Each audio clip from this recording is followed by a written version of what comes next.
चलिए मंगलाचरण प्रारंभ करते हैं। नमो अरिहन्ताणं नमो सिद्धाणं नमो आयर्याणं नमो वज्रायाणं नमो लोये सवसाहुणम्। मंगलम भगवान वीरो मंगलम गौतमो गणी मंगलम कुंद कुंदाद्यो जैन धर्मोस्तु मंगलम। सर्वमंगल मांगल्यम सर्वकल्याणकारकम प्रधानम सर्वधर्माणां जैनम जयतु शासनम्। मोक्षमार्गस्य नेतारं वेत्तारं कर्मभूभृतां ज्ञातारं विश्वतत्त्वानां वन्दे तद्गुणलब्धये।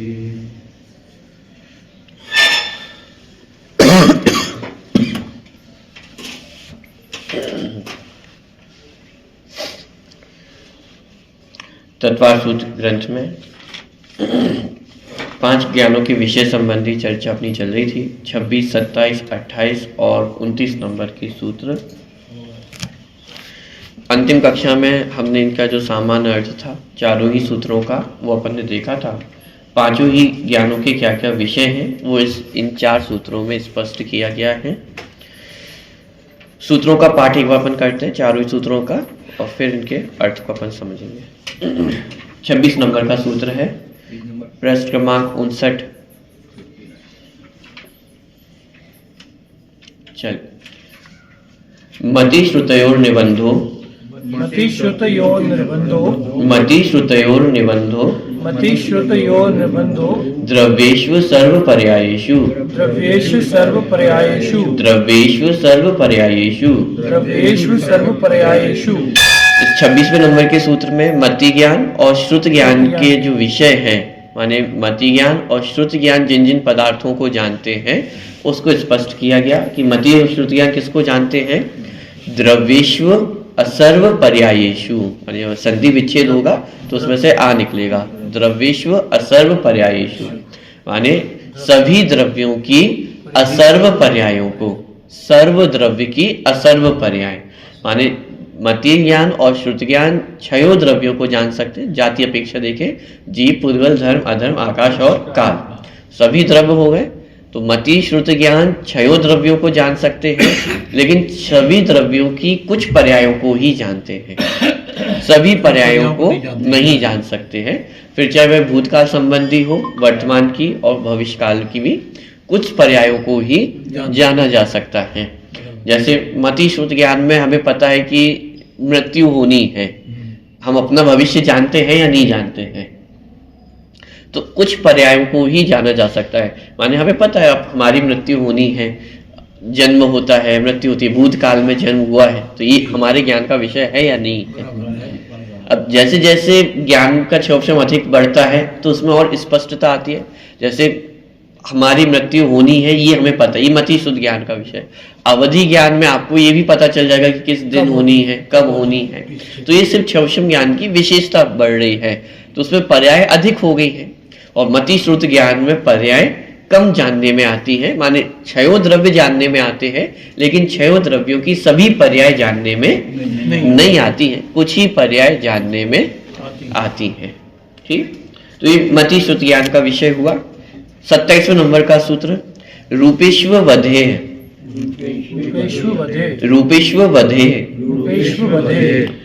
इसमें अवधि ज्ञान के विषय को स्पष्ट किया। अवधि ज्ञान का विषय क्या है? रूपी पदार्थ। रूपी पदार्थों में अवधि ज्ञान प्रवृत्त होता है। तो रूपी पदार्थ माने जिसमें स्पर्श, रस, गंध, वर्ण पाया जाता है, वे सब रूपी पदार्थ है।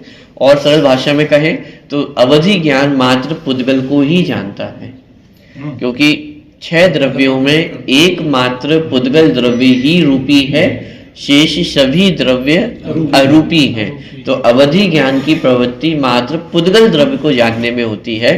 अवधि ज्ञान से आत्मा को नहीं जाना जा सकता है। धर्म, अधर्म, आकाश और काल द्रव्य को भी अवधि ज्ञान से नहीं जाना जा सकता है। एकमात्र पुद्गल द्रव्य को ही अवधि ज्ञान से जाना जाता है। ठीक, तो रूपेश्वर वधे, ये 27वें नंबर का सूत्र हुआ। 28वें नंबर का सूत्र, तदनंत भागे तदनंत भागे मनः पर्ययस्य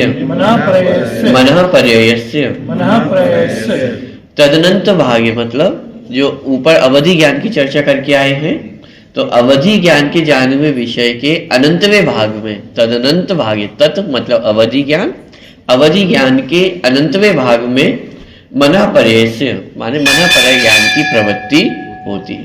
माने मनः पर्यय ज्ञान का जो विषय है वह अवधि ज्ञान के भी अनंतवें भाग है। और अनंतवें भाग का मतलब कम ज्ञान नहीं कह रहे हैं, अनंतवा भाग मतलब सूक्ष्मता। जितना अवधि ज्ञान स्थूल रूप से जानता है, उसी में अनंत गुणा सूक्ष्म करके जो मनः पर्यय ज्ञान है वह जानता है। और मनः पर्यय ज्ञान अनंतवा भाग इसलिए कह रहे हैं क्योंकि मनः पर्यय ज्ञान का विषय परिणाम है। माने किसी भी जीव के मन में उठने वाले जो विकल्प तरंगे हैं वह मनः पर्यय ज्ञान का विषय है। और मन, वचन, काया, ये तीन चीजें हैं।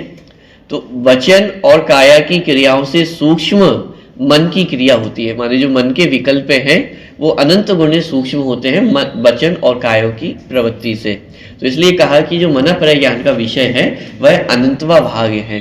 माने जितना अवधि ज्ञान से स्थूल पदार्थ जान जाते हैं, तो जो मन के परिणाम है वे उससे भी अनंत गुणे सूक्ष्म है। इसलिए कहा कि मनः पर्यय ज्ञान का विषय अवधि ज्ञान के विषय से अनंतवा भाग है। तदनंत भागे मनः पर्ययस्य, ये 28वें नंबर का सूत्र हुआ। और इसी क्रम में 29वें नंबर का सूत्र है, सर्वद्रव्य पर्यायेषु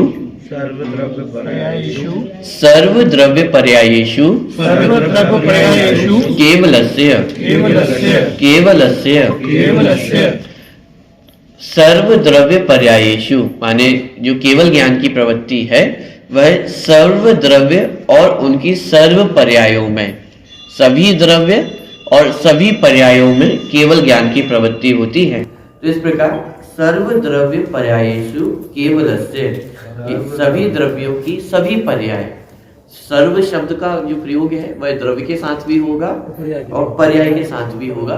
तो सर्वद्रव्य सर्व पर्यायेषु केवलस्य माने इस जगत में जितने द्रव्य हैं, कितने द्रव्य हैं?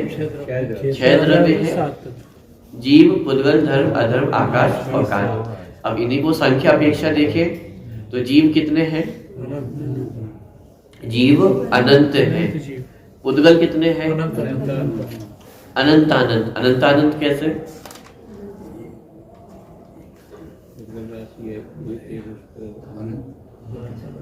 सिंपल सा हिसाब है, जीव कितने हैं? अनंत है। और एक जीव के मुकाबले पुद्गल पदार्थ कितने दिखाई देते हैं? जैसे मैं एक जीव द्रव्य हूँ, तो मेरे एक जीव द्रव्य के साथ कितने पुद्गल द्रव्य हैं? सबसे साथ में तो ये शरीर ही दिखाई दे रहा है, मोटा मोटा तो शरीर में ही अनंत पुद्गल परमाणु है। इसके बाद कार्मण वर्ण है, जो कर्म रूप से परिणमित होकर आत्मा से बंधी हुई है, वो भी सब पुद्गल ही है। तो सबसे नजदीक की चीजें तो ये 8 कर्म और एक शरीर हो गया।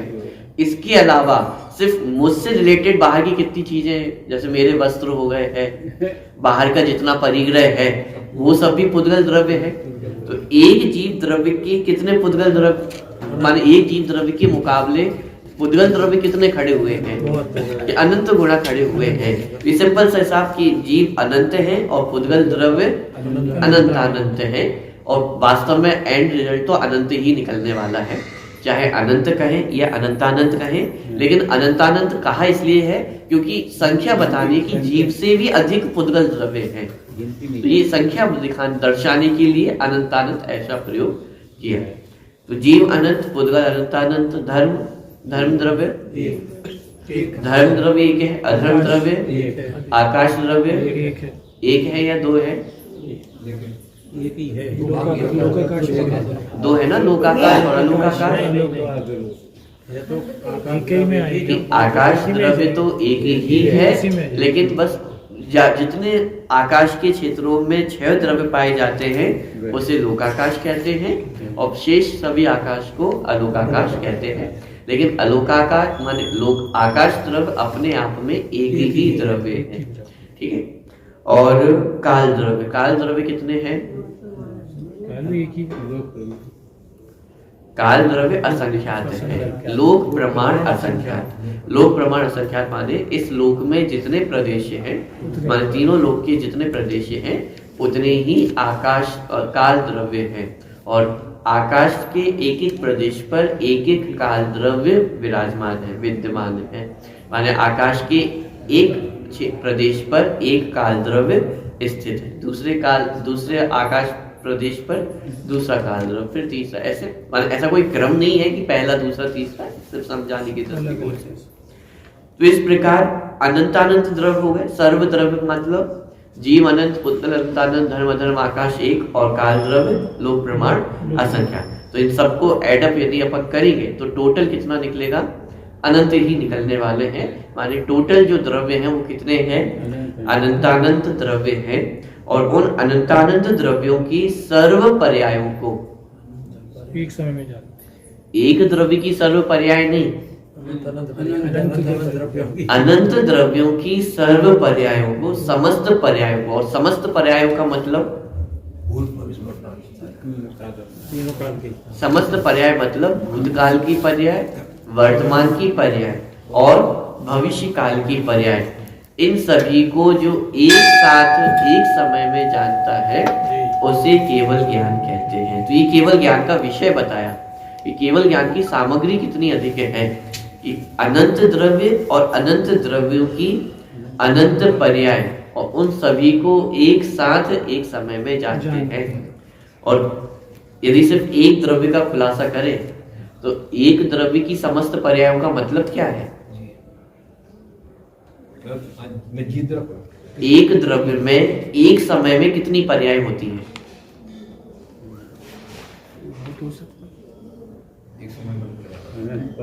एक द्रव्य में एक समय में कितनी पर्याय होती है? अरे वर्तमान में ही अनंत पर्याय है। वर्तमान में जितने गुण उतने पर्याय हैं, क्योंकि प्रत्येक द्रव्य में कितने गुण हैं? अनंत गुण हैं। और प्रत्येक गुण की प्रत्येक समय नवीन पर्याय उत्पन्न होती है। प्रत्येक गुण की वर्तमान में पर्याय है, तो प्रत्येक द्रव्य में अनंत गुण है। सिर्फ एक द्रव्य की बात कर रहे हैं, एक द्रव्य में अनंत गुण है, और उन अनंत गुणों की प्रत्येक की एक एक पर्याय, सिर्फ वर्तमान काल की अपन पकड़े अनंत पर्याय।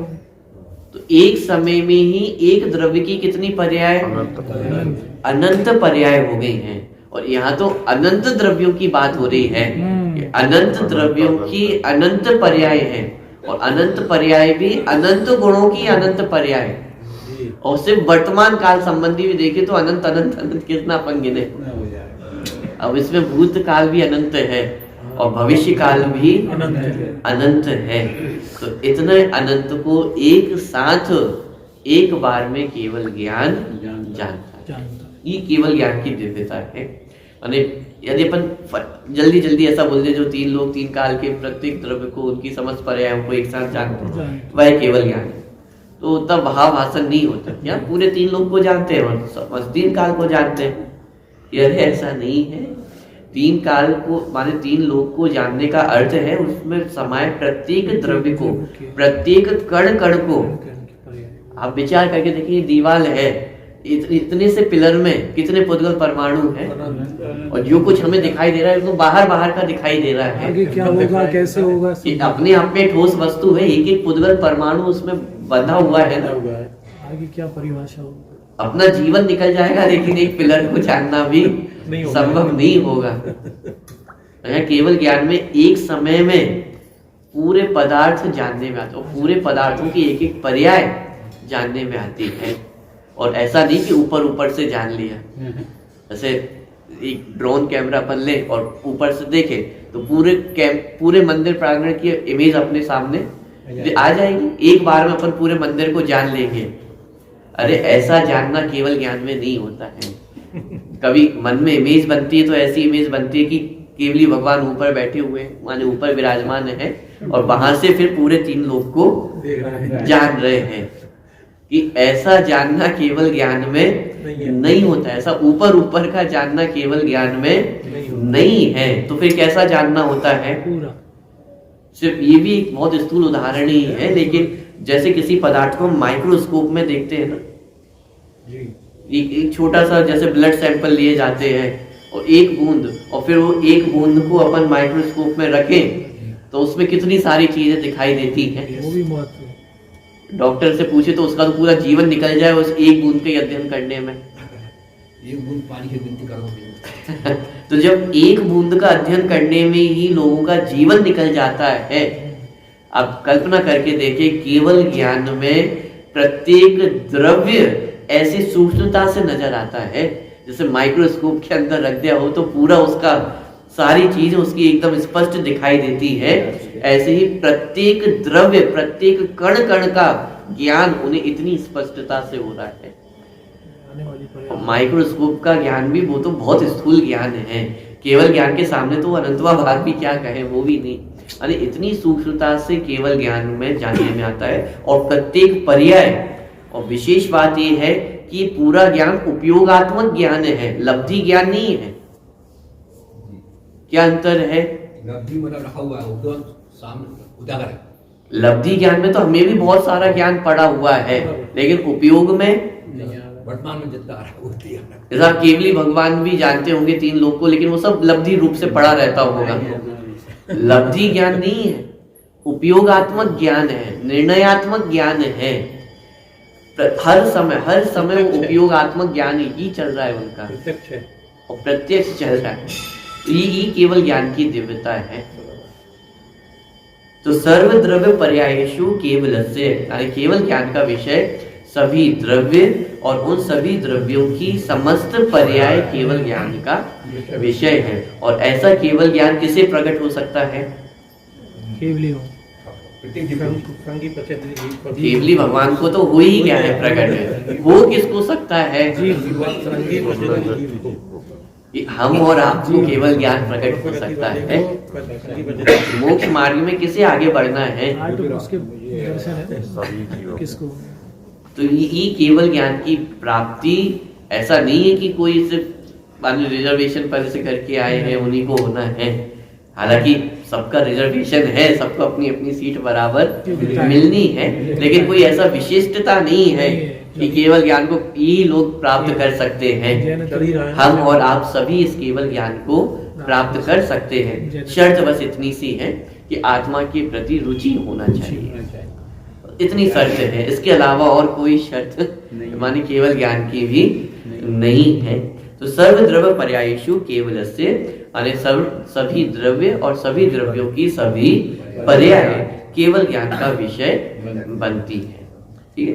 और इस सूत्र के आधार से ही आप क्रमबद्ध पर्याय को भी समझ सकते हैं, क्योंकि प्रत्येक द्रव्य की समस्त पर्याय, और समस्त पर्यायों में भूतकाल की भी आ गई है, वर्तमान की भी आ गई है, और भविष्य में जितनी पर्याय उत्पन्न होने वाली हैं वो सब भी केवल ज्ञान का विषय बनती है। तो जो क्रमबद्ध पर्याय की चर्चा, जो बहुत एक क्या कहें विवादास्पद जो टॉपिक है आज के समय में, कुछ लोग उसको स्वीकार करते हैं, कुछ नहीं करते हैं, लेकिन इस सूत्र को पढ़ते हैं जब इसका अर्थ अपन समझते हैं तो एकदम स्पष्ट हो जाता है कि केवली भगवान के ज्ञान में प्रत्येक द्रव्य की समस्त पर्याय, चाहे वह भूतकाल की हो, वर्तमान की हो, भविष्य काल की हो, वह सारी पर्याय एक साथ उनके ज्ञान का विषय बनती हैं। और क्रमबद्ध पर्याय में भी यही कहा गया है कि प्रत्येक एक समय की जो पर्याय है वह अपने अपने स्वकाल में खचित होती है, और जिस समय जिस पर्याय का उदय आना है वह उसी समय में उदय में आती है। उससे पहले नहीं आ सकती है,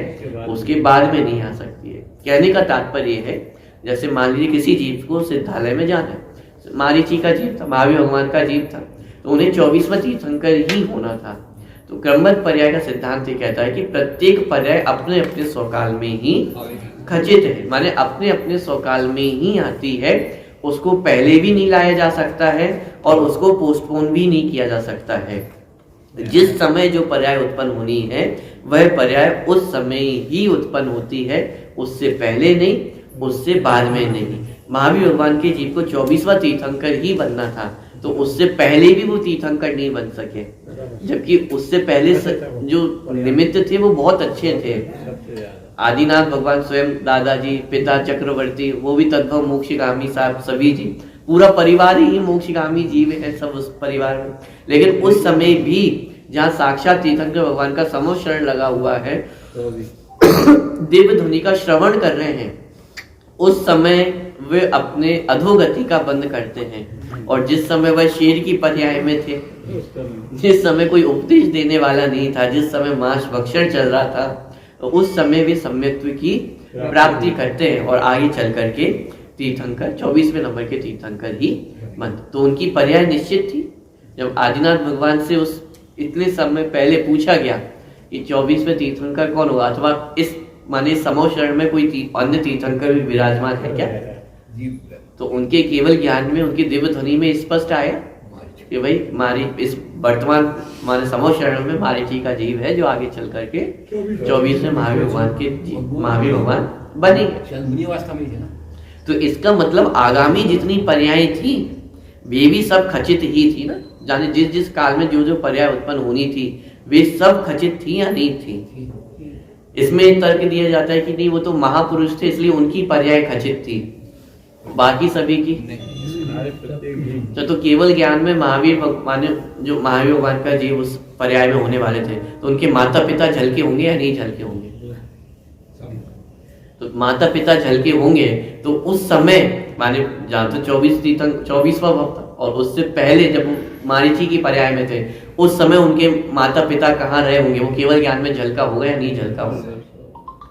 माने एक जीव का भी यदि भविष्य निश्चित है, इसका मतलब उससे रिलेटेड जितनी चीजें हैं उन सबका भविष्य भी निश्चित है ना, वो सभी तो उनके केवल ज्ञान का विषय बना ही। और यदि हम इस भविष्य को केवल ज्ञान का विषय नहीं माने तो फिर ये सूत्र मिथ्या सिद्ध हो जाएगा, क्योंकि यहाँ तो स्पष्ट ही लिखा है कि केवल ज्ञान का विषय समस्त पर्याय है। 6 द्रव्यों की सारी पर्याय, हाँ, सब समस्त पर्याय है। और यदि सर्वासिद्धि ग्रंथ में भी आप इसकी टीका पढ़ेंगे, चाहे राजवार्तिक की पढ़े या सर्वासिद्धि ग्रंथ की, तो वहां भी एकदम स्पष्ट लिखा कि 3 काल की जितनी पर्याय है वे सब केवल ज्ञान का विषय बनती है। तो सर्व द्रव्य और सर्व पर्याय। कुछ तर्क इस प्रकार के भी दिए जाते हैं कि भूतकाल को तो पूरा जानते हैं, वर्तमान जानने में आ ही रहा है, लेकिन भविष्य को शर्त पूर्वक जानते हैं। शर्त पूर्वक माने क्या, जो जो हो रहा है वो जानते हैं, होगा वो नहीं। शर्त पूर्वक जानने का अर्थ है कि यदि पढ़ेगा तो पास होगा, यदि मेहनत करेगा तो सफलता प्राप्त होगी, इस तरह से भविष्य को जानते हैं। माने केवली भगवान भूतकाल को तो पूरा जानते हैं, वर्तमान को भी जानते हैं और भविष्य को भी जानते हैं। लेकिन भविष्य को कैसा जानते हैं कि पढ़ेगा तो पास होगा, मेहनत करेगा तो सफल होगा। जैसे हम ज्योतिषी के पास जाते हैं, अपना हाथ दिखाते हैं और वो भविष्य इस तरह से बताए कि बेटा यदि पढ़ोगे तो पास हो जाओगे, तो प्रथम नंबर भी आ सकता है, और नहीं पढ़ोगे तो फेल हो सकते हो। यदि मेहनत करोगे तो व्यापार में सफलता मिलेगी, और मेहनत नहीं करोगे तो ऐसा जो हाथ दे के उसको आप फिर दोबारा हाथ दिखाने जाओगे, क्यों? अरे ये तो मैं भी बता दूं, ये तो हम और आप भी बता देंगे कि जो पुरुषार्थ करेगा उसे सफलता प्राप्त हो जाएगी। तो इसमें कौन सी ज्ञान की दिव्यता है? हमें ज्योतिषी कौन पसंद आएगा? जो हाथ देखते ही एकदम तारीख बता दे कि इस दिन ऐसा होने वाला है, इस दिन एग्जाम में प्रथम स्थान प्राप्त होगा, इस दिन ऐसा होगा, इस दिन ऐसा होगा, तो वो ज्योतिषी हमें ज्यादा पसंद आएगा ना कि वह ज्योतिषी जो ये बोले कि नहीं ऐसा करोगे तो ऐसा होगा, ऐसा करोगे तो ऐसा होगा। तो ये तो हम भी बता सकते हैं, इसमें कौन सी ज्ञान की दिव्यता है? केवली भगवान के संदर्भ में यदि हम ये कहते हैं कि केवली भगवान भी भविष्य को शर्त पूर्वक जानते हैं कि कोई ऐसा करेगा तो ऐसा होगा, ऐसा करेगा तो ऐसा होगा, पाप करेगा तो नरक जाएगा, पुण्य करेगा तो स्वर्ग जाएगा, तो ये तो हम और आपको भी पता है। कोई जीव पुण्य भाव करेगा तो वो स्वर्ग जा सकता है, कोई जीव पाप भाव करेगा नरक जा सकता है। ये तो हम और आपको भी पता है। तो केवल ज्ञान में दिव्यता क्या रही? यानी बात पकड़ में आ रही है। तो केवल ज्ञान संबंधी बहुत सारे प्रश्न खड़े किए जाते हैं।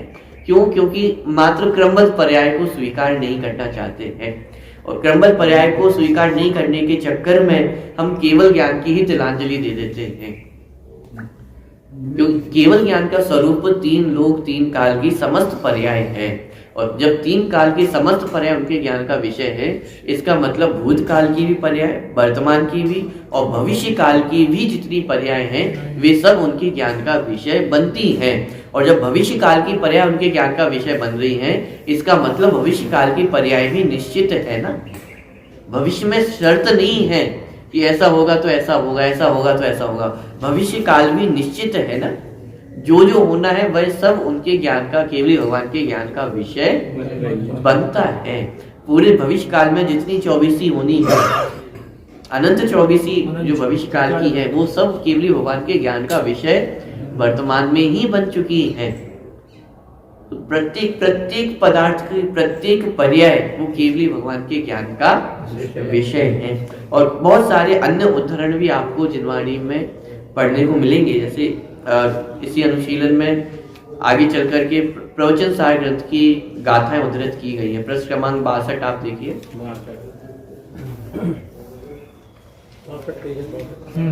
62 नंबर का पेज है। 38वीं और 39वीं गाथा को माने प्रवचन सार ग्रंथ की गाथा है, उनको भी यहाँ उद्धृत किया। पर्याय जो अनुत्पन्न है या नष्ट जो हो गई है, असद भावी वे सभी पर्याय ज्ञान प्रत्यक्ष है। 39वीं नंबर का था, पर्याय जो अनुत्पन्न है या हो गई है नष्ट जो, फिर ज्ञान की क्या दिव्यता यदि ज्ञात होवे नहीं हो। कुल मिलाकर के इन दो गाथाओं में कहा जा रहा है कि पर्याय जो नष्ट हो गई है माने भूतकाल की पर्याय, और जो अनुत्पन्न है माने भविष्य काल की पर्याय, वे सब केवली भगवान के ज्ञान का विषय बनती हैं। और यदि ये पर्याय केवली भगवान के ज्ञान का विषय ना बने तो केवल ज्ञान की दिव्यता क्या होगी? माने जो नष्ट पर्याय को भी जानते हैं और अनुत्पन्न पर्याय को भी जानते हैं, वे केवली भगवान हैं। और यदि केवली भगवान इन पर्यायों को भी ना जाने तो फिर केवल ज्ञान की दिव्यता ही नहीं बचेगी। क्योंकि वर्तमान पर्याय को तो हम भी जान लेते हैं, भूतकाल को भी हम जान लेते हैं। पर हम सबको पता है हमारा जन्म हुआ था, आजादी कब मिली, इतना इतिहास। और यदि पुराणों की अपेक्षा देखें तो पहले आदिनाथ भगवान तक का समय हम जिनवाणी से तो जानते ही हैं, इतिहास में जानते हैं, पुराणों के माध्यम से जानते हैं। और जितना वर्तमान में हमारा भूतकाल है अपने अनुभवों से जानते हैं, जितना हमारे ज्ञान में उतना तो हम जानते हैं। और भविष्य भी इतना तो जानते ही हैं कि जो दिन रात आज चल रही है, ऐसे ही दिन रात आगे भी होती रहेंगी, उसमें कोई समस्या आने वाली नहीं है। आज से 12 घंटे बाद रात हो जाएगी, तो इस ज्ञान में तो कोई कमी नहीं है ना। इतना भविष्य तो हमारे ज्ञान में भी जानने में आ जाता है। बारिश के मौसम में बारिश होगी तो घबराने की आवश्यकता नहीं है, ठंड के मौसम में ठंड होगी। तो ये सामान्य ज्ञान तो हमें भी हो जाता है। ये सामान्य भविष्य की जानकारी तो हमें भी हो जाती है। मई जून में गर्मी पड़ेगी तो ये सामान्य भविष्य की जानकारी तो हमें भी है ना। तो यदि केवली भगवान इस भूत और भविष्य को नहीं जाने, नष्ट और अनुत्पन्न पर्याय को नहीं जाने, तो केवली भगवान की ज्ञान की दिव्यता क्या रहेगी? तो इस प्रकार से यह प्रवचन सार जी ग्रंथ का उदाहरण देकर के भी स्पष्ट किया कि जो केवल ज्ञान है उसमें भूत, वर्तमान और भविष्य ये सभी पर्याय उनके ज्ञान का विषय बनती हैं। और चूंकि भविष्य की भी सभी पर्याय उनके ज्ञान का विषय बनती हैं, इसलिए जो क्रमबद्ध पर्याय का सिद्धांत है कि भविष्य की प्रत्येक पर्याय अपने अपने स्वकाल में खचित है, उसको पहले भी नहीं लाया जा सकता है और आगे भी नहीं किया जा सकता है। इसलिए जितने मोक्ष मार्गी जीव हैं उन्हें वास्तव में मोक्ष जाने की भी जल्दी नहीं होती है। क्या सब मोक्ष की पर्याय को थोड़ा जल्दी ले आए, इसका नाम वीतरागता है। वीतरागता इसका नाम नहीं है कि पहले मोक्ष आ जाए। जब कौन से भगवान अच्छे हैं, दो जीवों ने मोक्ष मार्ग अपना प्रारंभ किया, दोनों ने एक साथ सम्यक की प्राप्ति की, तो इन दोनों से श्रेष्ठ कौन होगा? जो पहले मोक्ष पहुंच जाए वो श्रेष्ठ होगा, जो बाद में पहुंचे वो थोड़ा कम होगा। 6 दिन में गए मल्लिनाथ। कि मोक्ष मार्ग में ऐसा कुछ भी नहीं है। बराबर। जो अनंत काल पहले मोक्ष चले गए हैं और जो वर्तमान में मोक्ष जा रहे हैं, उन जीवों में कोई अंतर नहीं है। मोक्ष में ऐसी कोई होड़ नहीं लगी है, कोई रेस नहीं लगी है कि जो पहले पहुंचेगा वो प्रथम और जो बाद में पहुंचेगा उसमें कोई कमी होगी। और इसका नाम वीतरागता है। माने मोक्ष मार्गी जीवों को मोक्ष प्राप्त करने की भी जल्दी नहीं है। क्यों? क्योंकि उन्हें पता है ना कि जो पर्याय जिस समय में उत्पन्न होनी है वह उसी समय में उत्पन्न होगी, उसको पीछे भी नहीं किया जा सकता है, उसको आगे भी नहीं किया जा सकता है। और जब ऐसा जानते हैं तो वीतरागता उत्पन्न होती है। इसका नाम समता है। ये पात्रता हुई समझ दर्शन की। ये पात्रता तो है ही, इस पात्रता है। ये जाने बिना समता कैसे आए? ये जानेंगे तब तो अकर्तृत्व का भाव जागृत होगा, वरना तो कर्तृत्व का भाव बना ही रहेगा। सम्यक्त्व भी सम्यक्त्व के कर्तापन की यदि जब तक बुद्धि है तो भी सम्यक्त्व की प्राप्ति नहीं होगी। सम्यक्त्व की प्राप्ति भी सम्यक्त्व का अकर्ता बन करके होगी। वास्तव में अकर्ता बनना नहीं है, अकर्ता तो है, लेकिन मैं अकर्ता हूं ऐसा जानना है। सम्यक दर्शन की प्राप्ति करने का पुरुषार्थ ही ये है कि अकर्तृत्व की स्वीकृति होना, और अकर्तृत्व की स्वीकृति सर्वगता के ज्ञान के बिना संभव नहीं है। दूसरी बात ये भी है, आज हमारे पास जितना आगम उपलब्ध है, जो कुछ भी जानकारी हमारे पास उपलब्ध है, वो सर्वज्ञ के माध्यम से ही तो उपलब्ध है। आज हम सभी अपने आप को जैन कहते हैं, किस आधार से कह रहे हैं? सर्वज्ञता का ही तो आधार है। यदि जिनागम में से सर्वज्ञता हटा दी जाए तो क्या बचेगा? अनाथ हो जाए। कि कुछ भी बचने वाला नहीं है। और आज स्थिति ये है कि उसी सर्वज्ञता की तिलांजलि देने को हम उद्धत खड़े हुए हैं। क्यों? क्योंकि साहब क्रमबद्ध पर्याय की स्वीकृति नहीं कर सकते हैं, क्रम नियमित पर्याय को एक्सेप्ट नहीं कर सकते हैं, और उसके कारण हम क्रम माने जो सर्वज्ञता का स्वरूप है उसको भी तिलांजलि दे देते हैं, उसको भी उसके वास्तविक स्वरूप को भी नकार देते हैं। लेकिन वास्तव में जो 3 काल और 3 लोक की समस्त पर्याय को जाने वह केवल ज्ञान है। भूतकाल की सभी पर्याय केवल ज्ञान का विषय बनती हैं, वर्तमान की समस्त पर्याय केवल ज्ञान का विषय बनती हैं, और भविष्य में जितनी पर्याय उत्पन्न होने वाली हैं वे सब भी वर्तमान में केवल भगवान के ज्ञान का विषय बनती हैं। यदि वे पर्याय केवल भगवान के ज्ञान का विषय ना बने तो केवल ज्ञान में कोई दिव्यता शेष नहीं रहेगी। तो इस प्रकार के अनेकों तर्कों के माध्यम से भी जिनवाणी में ये पूरे प्रकरण आपको पढ़ने को मिल जाएंगे। और ये सर्वज्ञता का ज्ञान क्यों कराया जा रहा है? क्योंकि ये सम्यक की प्राप्ति का आधार है। क्योंकि सर्वज्ञता की स्वीकृति नहीं होगी तो अकर्तृत्व का ज्ञान नहीं होगा। क्योंकि सर्वज्ञता की स्वीकृति होती है तब जाकर के हमें समझ में आता है कि जैसा केवली भगवान ने जाना है वैसा ही होना है, मेरे करने से कुछ भी होने वाला नहीं। दूसरी बात, जैसा केवली भगवान ने जाना है वैसा नहीं होना है, जैसा होना है वैसा केवली भगवान ने जाना है। हालांकि दोनों ही कथन ऐसे कोई गलत नहीं है। जैसा केवली भगवान ने जाना है वैसा ही होना है, ये कथन भी मिथ्या नहीं है, क्योंकि वे जानते ही वे हैं कि जो होना है। तो चाहे ऐसा कहे कि वे जो जानते हैं वैसा होता है, अथवा ऐसा कहे कि जो होना है वही वे जानते हैं। तो वैसे दोनों कथन गलत नहीं है, लेकिन तात्विक दृष्टि से देखें तो अधिक सही उत्तर दूसरा वाला सही होता है कि जैसा होना है वैसा ही केवली भगवान जानते हैं। इसलिए जब सर्वज्ञता की हमें स्वीकृति होती है तो हमें ये ख्याल में आता है कि एक एक पर्याय सुनिश्चित है, मेरे करने से कुछ होने वाला नहीं है। पर द्रव्य में तो कुछ कर ही नहीं सकता हूँ, लेकिन अपनी पर्यायों में भी हेरफार करना संभव नहीं है। जिस समय सम्यक्त की प्राप्ति होनी है उसी समय सम्यक्त की प्राप्ति होगी, इससे पहले भी नहीं हो सकती है, उसके बाद में भी नहीं होगी। जिस समय मोक्ष की पर्याय उत्पन्न होनी है उसी समय मोक्ष की पर्याय उत्पन्न होगी, उससे पहले भी नहीं होगी, उसके बाद भी नहीं होगी। कि कोई आपको जबरदस्ती संसार में रोक के रख सके, ये भी संभव नहीं है। बहुत बार हमारे तर्क होते कि साहब मैं तो धर्म करना चाहता हूँ लेकिन परिवार के कारण नहीं कर पाता हूँ। क्योंकि 5 संभाग ही तो कहे हैं। हाँ, वहाँ संवादी पांचों समवाय, तो जिस समय कार्य होना होता है उस समय पांचों समवाय उपलब्ध होते ही होते हैं। लेकिन यहाँ ये बात इसलिए बताई जा रही है कि हमारी दृष्टि कहाँ होती है। निमित्ताधीन दृष्टि होगी तो कार्य उससे संभव होने वाला नहीं है। कार्य तो अपने स्वकाल में ही होगा और जिस समय स्वकाल में कार्य होगा उस समय निमित्त तो मौजूद होंगे ही होंगे। सारे अनुकूल हो। अब लेकिन हमारा पुरुषार्थ किस ओर दौड़ता है ये इसके निर्भर ही कि हमारा पुरुषार्थ निमित्तों की ओर दौड़ता है, निमित्तों को इकट्ठा करने में दौड़ता है। और निमित्तों को इकट्ठा करने में दौड़ता है तो जो समता है वह हमसे दूर होती चली जाती है।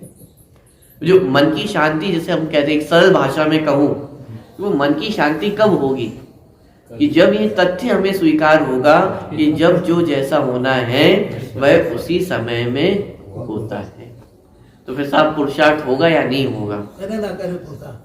कि पहली बात तो जो परद्रव्य में हम कुछ करने को पुरुषार्थ मानते हैं कि वह वास्तव में पुरुषार्थ नहीं है। ये तो उपचार से भी उपचार का भी उपचार है इसे पुरुषार्थ कहना। छोड़ो दिन में कि सुधार। वास्तविक पुरुषार्थ तो जो जैसा होना है उस समय होता है। इस बात की स्वीकृति में असली पुरुषार्थ है, क्योंकि ये पुरुषार्थ आज तक तो नहीं किया हमसे, आज तक तो हमसे नहीं हुआ। यदि एक बार भी ये पुरुषार्थ हो गया होता तो आज हम यहाँ पे नहीं बैठे होते। आज हम यहाँ पे बैठे हुए हैं, इसका मतलब ये तो नक्की है कि इससे पहले अभी तक हमने ये पुरुषार्थ नहीं किया है। नाम पढ़ लिया।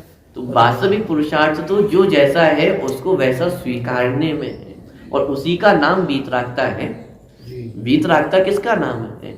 ये स्वीकृति का नाम ही तो वीतरागता है, समता का नाम ही तो वीतरागता है। एक द्रव्य दूसरे द्रव्य का कुछ करता नहीं है तो वो एक द्रव्य कौन है? हम बाहर में गणित लगा लेते हैं कि एक द्रव्य दूसरे द्रव्य का करता नहीं है और मैं तो करता हूँ, मैं तो कर सकता हूँ। मैंने तो किया। कि अरे भाई ये गणित दूसरे द्रव्यों में लगाने का नहीं है, एक द्रव्य दूसरे द्रव्य का करता नहीं है। मैं किसी द्रव्य का करता नहीं हूँ और अन्य द्रव्य भी मेरा करता नहीं है। ये गणित यहाँ पे लगाना है, लेकिन गलती हो जाती है कि हम बाहर में तो गणित पूरा लगा लेते हैं और अपने आप को कि हम तो कर्ता बने ही बैठे हैं ना, मैं ना हूं तो ये दुनिया चल सकती है क्या? ये जो है अभिमान, ये जो अहंकार हमारे मन में बैठा हुआ है, इसका मतलब अभी हमें सर्वज्ञता का भी सच्चा स्वरूप ख्याल में नहीं है। इसलिए यहाँ पे भी जो चारों ज्ञानों, पांचों ज्ञानों के जो विषय है वो भी स्पष्ट किए जा रहे हैं कि पांचों ज्ञानों का स्वरूप क्या है। क्योंकि मोक्ष मार्ग में आगे बढ़ना है तो 5 ज्ञान के आधार से ही मोक्ष मार्ग में आगे बढ़ा जाएगा। क्यों? क्योंकि जानने के साधन तो ये 5 ज्ञान ही ना, मति ज्ञान, श्रुति ज्ञान, अवधि ज्ञान, मनोपर ज्ञान और केवल ज्ञान। तो इन्हीं के आधार से मोक्ष मार्ग में आगे बढ़ा जाएगा, क्योंकि इन्हीं के आधार से 7 तत्वों को जाना जा सकता है। अब दोबारा पुनः जब अपन विचार करेंगे इन 5 ज्ञानों में से मोक्ष मार्ग में सहायक कौन से ज्ञान हैं, तो हमें ख्याल में आएगा कि अवधि ज्ञान और मनोपर्य ज्ञान का मोक्ष मार्ग में कोई भी रोल नहीं है। और इसके संदर्भ में बहुत अच्छा प्रकरण यहाँ पे भी दादा ने लिखा हुआ है, वो मैं थोड़ा सा आपको पढ़ाना चाहता हूँ। क्योंकि अवधि ज्ञान और मनोपर्य ज्ञान के संबंध में हमारे मन में एक अलग ही अहोभाव रहता है। माने जो अहोभाव कदाचित केवल ज्ञान के प्रति भी नहीं होता है, वो अहोभाव अवधि ज्ञान और मनोपर्य ज्ञान के संदर्भ में रहता है कि साहब इस भव में केवल ज्ञान तो होगा कि नहीं होगा, लेकिन अवधि ज्ञान भी हो जाए तो जीवन सफल हो जाएगा। ये हमारे मन में रहता ही है। और भले ही इस नाम से ना रहे, लेकिन भविष्य जानने की जिज्ञासा तो हम सभी के अंदर है ना। आगे क्या होगा? अभी यदि सूचना आपको मिल जाए कि विदिशा नगर में एक ऐसा ज्योतिषी आया है जो बिल्कुल 100% एक्यूरेसी के साथ भविष्य बताता है, तो कितने लोग आपको यहाँ पे बैठे हुए मिलेंगे? लाइन में खड़े मिलेंगे। जा ही रहे हैं, थोड़े बहुत तुम ही जा रहे हैं।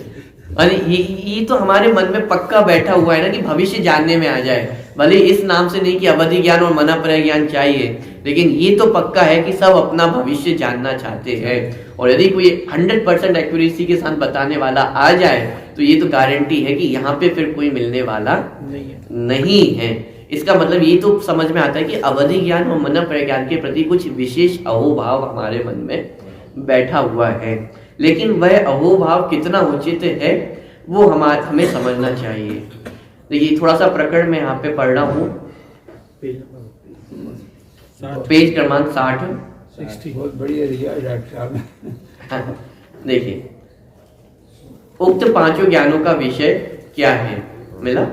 30 नंबर का पैराग्राफ है। उक्त पांचों ज्ञानों का विषय क्या है, ये क्या है, यह जानने का मूल प्रयोजन यह है कि यदि हमें सम्यक दर्शन ज्ञान चारित्र प्राप्त करना है, मुक्ति मार्ग पर चलना है, मुक्ति प्राप्त करना है, तो सबसे पहले यह समझ लेना चाहिए कि अभी हमारे पास मति श्रुत ज्ञान है और हमें अपने लक्ष्य की प्राप्ति करने के लिए केवल ज्ञान की प्राप्ति करनी है, क्योंकि उसके साथ ही अनंत अतीन्द्रिय आनंद की प्राप्ति भी हो जाती है। 5 ज्ञानों में से कितने ज्ञान की बात हुई?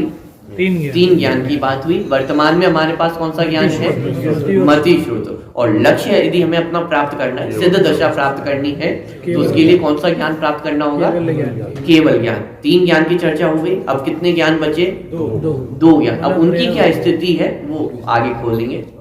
अब बचे वे अवधि ज्ञान और मनःपरय ज्ञान, जो अभी हमें उपलब्ध नहीं है। जिस आत्मा को जानने से, उसे निज रूप मानने से, उसमें ही अपनापन स्थापित करने से, उसमें ही समा जाने से हमें अतीन्द्रिय आनंद की प्राप्ति होती है, अनंत दुख रूप इस भव का अभाव होता है। उस आत्मा को जानने के काम में तो ये ज्ञान आते नहीं। क्या? जिस आत्मा को जानने से हमें अतीन्द्रिय आनंद की प्राप्ति होती है, जिस आत्मा को जानने से हमें केवल ज्ञान की प्राप्ति होती है, उस आत्मा को जानने में ये अवधि और मनःपरय ज्ञान किसी भी काम आते नहीं। क्या प्रयोजन? आगे मात्र इस पौद्गलिक देह रूप कारागार को जानने, पंचेंद्रिय विषयों को जानने और दूसरे के मन में स्थित कौन से विचार?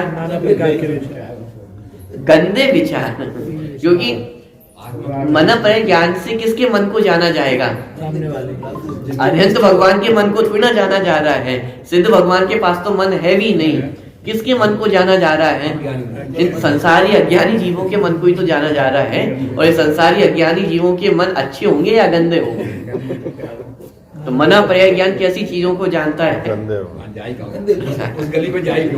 देख, तो दूसरे के मन में स्थित गंदे विचारों, राग द्वेष रूप सभी विकारी भावों को जानने में काम ही आते हैं। हमें उन्हें प्राप्त करने से क्या मिलने वाला है? गंभीरता से विचार करके तो देखें।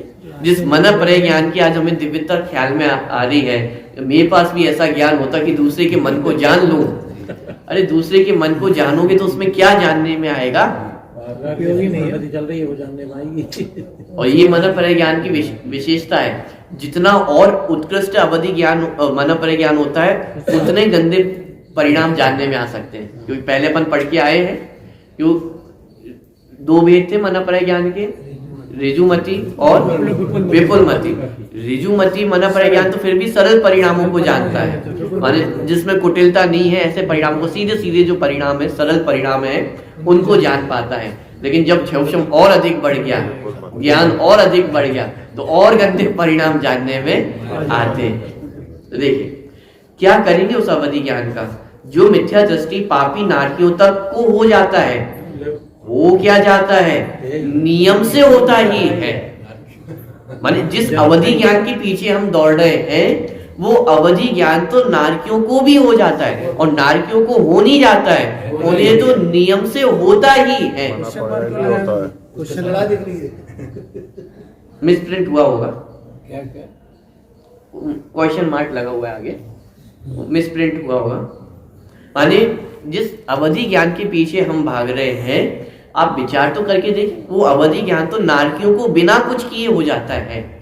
हमें तो फिर भी इस भव में सम्यक्त की प्राप्ति करनी होगी, संयम धारण करेंगे तो वो अवधि ज्ञान की प्राप्ति होगी, मन त्रय ज्ञान की प्राप्ति होगी। लेकिन उन नारकियों को तो बिना कुछ किए अवधि ज्ञान की प्राप्ति हो जाती है, और हम उस अवधि ज्ञान के पीछे दौड़ना चाहते हैं। क्या करेंगे उस मन त्रय ज्ञान का? जिन मुनिराजों को वह होता है, वे वीतरागी मुनिराज लगभग जिंदगी भर उसका उपयोग तक नहीं करते। क्या रस है उन्हें दूसरे की गंदे विचारों को जानने का? रास्ते में पढ़े मिलेगा वो तो केवल ज्ञान की लक्ष्य। अब विचार तो करके देखिए, एक तरफ अतीन्द्रिय आनंद का पान कर रहे हैं और दूसरी तरफ मन त्रय ज्ञान का प्रयोग करेंगे तो उन्हें क्या जानने में आएगा? अरे दूसरों के अच्छे भाव भी नहीं, दूसरों की गंदगी ही जानने में आने वाली है। क्योंकि 99.99% तो सब अज्ञानी संसारी जीव ही सामने दिखाई देने वाले हैं, और उनके मन में सब कुटिलता ही तो चल रही है, गंदगी ही तो भरी हुई है। देखिए, जो गंदगी जगत के जीवन में दिखाई देती है, उससे असंख्यात गुणी गंदगी लोगों की वाणी में है। क्या? जितनी गंदगी दिखाई देती है बाहर में, उससे असंख्यात गुणी गंदगी लोगों की वाणी में है, और उससे भी असंख्यात गुणी गंदगी लोगों के मनों में है, जो वह आदि अनेक कारणों से बाहर नहीं आ पाती है। विकल्पों के रूप में मन में रहने वाली वह गंदगी यदि वाणी में आ जाए तो जगत में कोलाहल मच जाए, और यदि क्रिया में आ जाए, जीवन में आ जाए, तो प्रलय आ जाए। मन में हंसो बच्चन सुते। लिखा है, करिए सरल तू योग अपने, देख निर्मल आरती। यदि ऐसा हो जाए तो बताइए कौन जिंदा रहेगा और किस माँ बहन की इज्जत सुरक्षित रहेगी? ऐसा कौन व्यक्ति है जिसको मारने का भाव किसी न किसी को आज तक ना आया हो? यानी हमारे मन में भी कभी ना कभी तो ये परिणाम आ ही जाता है कि ये व्यक्ति नहीं होता तो, यदि मैं कुछ कर सकता तो। ये परिणाम तो हर किसी के मन में आ ही जाता है ना, जीवन में कभी ना कभी तो एक ना एक बार तो आते ही। और कौन सी माँ बहन है जिसे देखकर किसी न किसी के मन में भोग का भाव ना आया हो? यदि यह सब कुछ क्रिया में आ जाता तो क्या होता, इसकी कल्पना आप कर सकते हैं? और इसकी कल्पना करना भी संभव नहीं है। इतने गंदे मन के भावों को, विचारों को, विकल्पों को रिद्धिधारी भावलिंगी मुनिराज क्यों देखना चाहेंगे? अच्छा ही है कि वे ज्ञान हमें प्राप्त, क्या कह रहे हैं? अच्छा ही है। अब विचार करो, अवधि मन त्रय ज्ञान नहीं है तो ये अच्छा है कि बुरा है? ये पुण्य का उदय है कि अवधि ज्ञान मन त्रय ज्ञान नहीं है? यदि होते तो जीना मुश्किल हो जाए। अच्छा ही है कि वे ज्ञान हमें प्राप्त नहीं है, अन्यथा वे हमें पौद्गलिक पदार्थों को जानने में ही उलझाए रखते। आत्मा के कल्याण करने के लिए, आत्म स्वरूप जानने के लिए जिसकी आवश्यकता है, वे मति श्रुत ज्ञान हमारे पास है ही। भली होनहार से मति श्रुत ज्ञानावरण का इतना क्षोभम भी है कि जिससे आत्मा परमात्मा को जाना जा सकता है। हम सब सैनी पंचेंद्रिय हैं, अतः उसका भरपूर उपयोग स्वाध्याय में करना चाहिए। एक थोड़ा सा बहुत महत्वपूर्ण ये प्रकरण था, इसलिए मैंने आपको पूरा यहाँ से पढ़वाया है। कि जो अवधि और मन त्रय ज्ञान के प्रति हमारी जो विशेष रुचि है, वो मैं सोचता हूँ कि अब थोड़ी सी कम हुई होगी, और नहीं हुई है तो होनी चाहिए। और ये तो हमारा भाग्य है कि अवधि ज्ञान मन त्रय ज्ञान नहीं है। आप विचार करके देखिए, आपको जरा सा पता चल जाए आपके पीठ पीछे क्या बातें होती हैं, उस दिन आपका मन लगता है कहीं? ना मंदिर में, ना व्यापार में, ना घर में, कहीं आपका मन नहीं लगेगा यदि आपको पता चल जाए आपके पीठ पीछे क्या बातें चल रही है। और अवधि ज्ञान होते ही सबका पता चल जाएगा कौन क्या विचार कर रहा है, कौन क्या सोचता है, कौन क्या बातें करता है। आपका धार्मिक जीवन तो छोड़िए, आपका गृहस्थ जीवन भी पूरा बिगड़ जाएगा। तो ये तो भाग्य है कि अवधि ज्ञान मन त्रय ज्ञान नहीं है, और नहीं है तो और सरलता है आत्मा को जानने में, क्योंकि अवधि मन त्रय ज्ञान तो विषयों में उलझाने वाले हैं, आत्मा को जानने में तो सहायक है ही नहीं। और नहीं है तो और फायदा ही है कि ज्ञान और सीमित हो गया ना। अब सिर्फ मति श्रुत ज्ञान है, और मति श्रुत ज्ञान से आपका ज्ञान कितना ही भटकेगा। अब लेकिन दिक्कत ये है कि जितना सा मति श्रुत ज्ञान है उसको भी हम पूरा बाहर ही लगा देते हैं। जितना मति श्रुत ज्ञान है उसका उपयोग स्वाध्याय करने में ही लगाना चाहिए, और स्वाध्याय के माध्यम से स्वानुभव में ही उस मति श्रुत ज्ञान का प्रयोग करना चाहिए। इस प्रकार मति श्रुत ज्ञान के माध्यम से हम अपने आत्म स्वरूप को जाने और केवल ज्ञान की प्राप्ति करें। इसी मंगल भावना से आज की कक्षा को पूरा करते हैं। अविनाशी में आत्मस्वरूप सहजानंदी शुद्ध स्वरूपी अविनाशी में आत्मस्वरूप सहजानंदी शुद्ध स्वरूपी अविनाशी में आत्मस्वरूप। स्तुति नंबर 58, पेज नंबर 57, स्तुति नंबर 58 सभी निकाल लें। शरण कोई नहीं जग में प्रणपत है जिना गम का, जो चाहो काज आत्म का तो शरणा लो जिना गम का।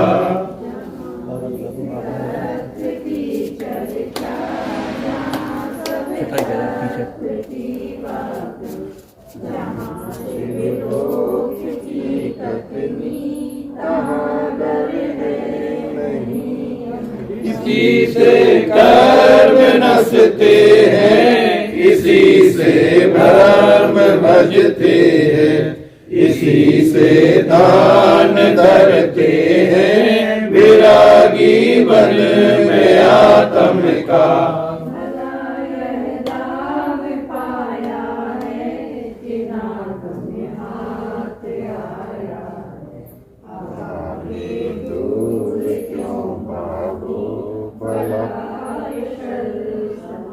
जो करना है सो अब कर लो, बुरे कामों से अब डर लो। कहे मुल्तान सुन भाई, भरोसा है न एक पल का।